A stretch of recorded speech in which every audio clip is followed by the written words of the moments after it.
મનીષા ઠેસિયા અમારી YouTube channel Gujarat સમુદાયમાં આપનું સ્વાગત છે। એક તરફ દરિયો ગુજરાતની જમીનને ગળી રહ્યો છે તો બીજી તરફ ભાવનગર સહિતના આસપાસના દરિયાકાંઠાના વિસ્તારમાં હવે જમીનમાં ખારાશનું પ્રમાણ ખૂબ વધી ગયું હોવાની વાત સામે આવી છે।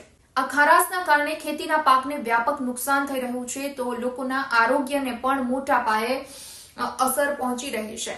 એક રિપોર્ટ અનુસાર ગુજરાતમાં 2.23 મિલિયન હેક્ટર જમીનમાં ખારાશનું પ્રમાણ છે।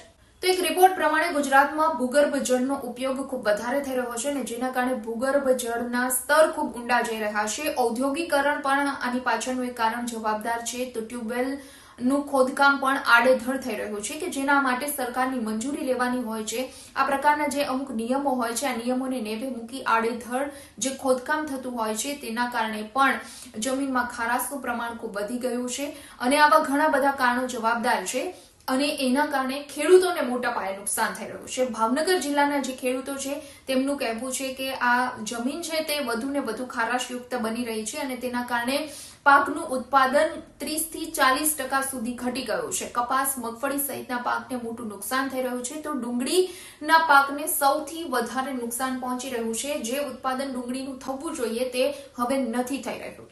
એટલે જમીન જે ખારાશયુક્ત બની રહી છે અને જેના કારણે ઉત્પાદન ઘટ્યું છે ખેતીનું અને જેના કારણે ખેડૂતોની આજીવિકા ઉપર અસર થઈ છે। આ ખારાશયુક્ત જમીનના કારણે ન માત્ર ખેતીને અસર પહોંચી છે પરંતુ માનવ સ્વાસ્થ્યને પણ ખૂબ જ વધારે અસર થઈ રહી છે કારણ કે દરિયાકાંઠાના જે વિસ્તારના ગામડાઓ છે ત્યાંના વિસ્તારના જે લોકો છે તેમને ચામડીના રોગ, આંતરડાના રોગ, પથરીના રોગ અને આ સિવાય પેટની સમસ્યાના રોગમાં પણ હવે દિવસે ને દિવસે વધારો થઈ રહ્યો છે। જો કે ગુજરાત સરકાર આ ખારાશયુક્ત જમીનનું જે પ્રમાણ વધી રહ્યું છે ત્યારે જમીનમાં ખારાશ ઘટે તે માટે પ્રયત્નશીલ છે પરંતુ તેમના પ્રયત્નો જેટલા છે તે પૂરતા પ્રમાણમાં નથી અને જેના કારણે સરકારે પણ હવે આ દિશામાં ખૂબ ધ્યાન આપવાની જરૂર ઊભી થઈ છે કારણ કે હવે જમીનમાં વધતી ખારાશનું પ્રમાણ તે દરિયાકાંઠાના ખેડૂતો માટે ખૂબ ચિંતાનો વિષય બની ગયો છે।